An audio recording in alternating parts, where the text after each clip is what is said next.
Asante. Kwa majina anaitwa Yokbeth Mwindirwa, ni mwenyekiti wa bodi ya taasisi ya jiolojia na utafiti wa madini Tanzania.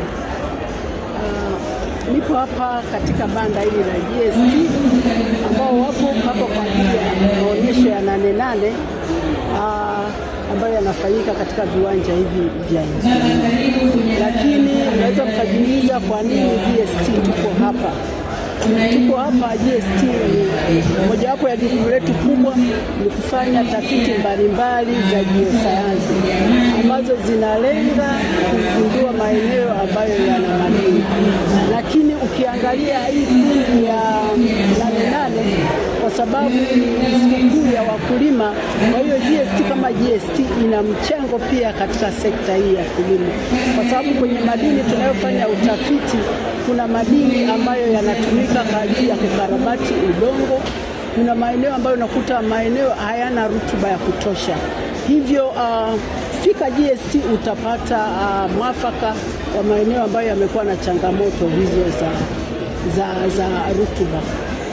Lakini nikija kwenye upande wa dira yetu ya 2050 ambayo inalenga kufikisha nchi yetu kwenye uchumi wa kati ambao ni daraja la juu, ambao makadirio yake ni kufikia kiwango cha dola za Kimarekani trilioni 1.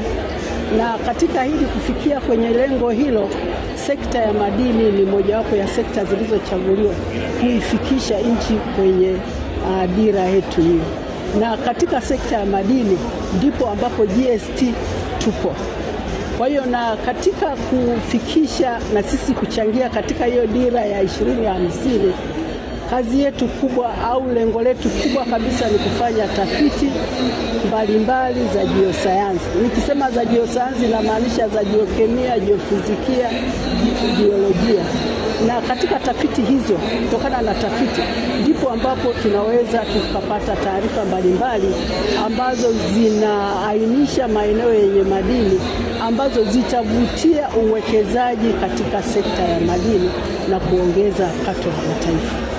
Na kwa kuzingatia hiyo, serikali kwa kutambua umuhimu wa kufanya tafiti za kina, kwa sababu hapo awali tulikuwa tunafanya tafiti za awali, lakini sasa hivi imeona umuhimu wa kufanya tafiti za kina, na kwamba nchi yoyote haiwezi ikafika ikigundua baadhi ya migodi ukastop kufanya utafiti.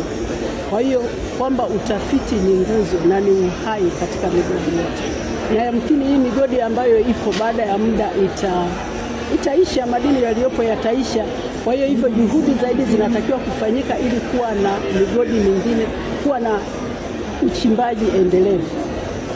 Hivyo serikali imetambua hilo na imeridhia kuanzisha mfuko maalum kwa ajili ya tafiti. Na kwenye hilo ni mfuko huo unatokana na 10% ya mapato ya sekta ya madini.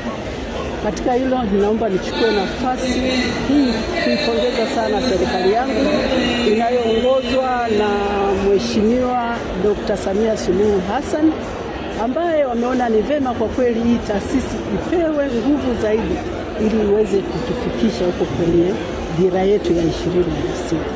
Lakini baada ya kupata hiyo 10%, sasa hivi tumejikita zaidi kufanya tafiti za kina katika maeneo mbalimbali, na matokeo yatakayotokana na hizo tafiti ina maana yatatupa wigo mpana zaidi wa kujua jiolojia ya nchi, lakini pia itatuwezesha kujua mbale mbalimbali katika maeneo mbalimbali na kujua namna ya kuchakata zile mbale na kuweza kupata madini.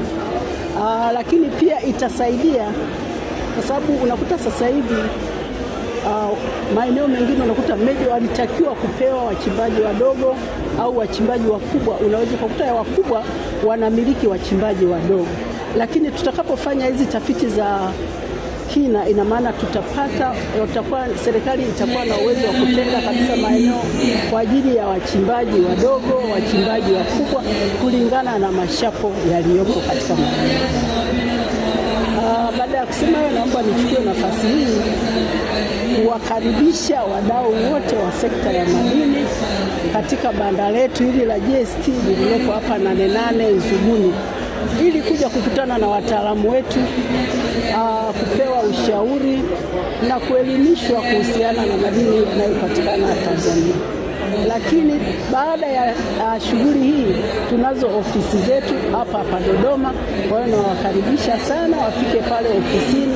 Ofisi ina taarifa za kila aina, na pia wanaweza wakapata huduma zingine hata za kwenda kupewa ushauri kwenye maeneo yao ambayo wanachimba. Lakini mbali ya hivyo ya ushauri tunao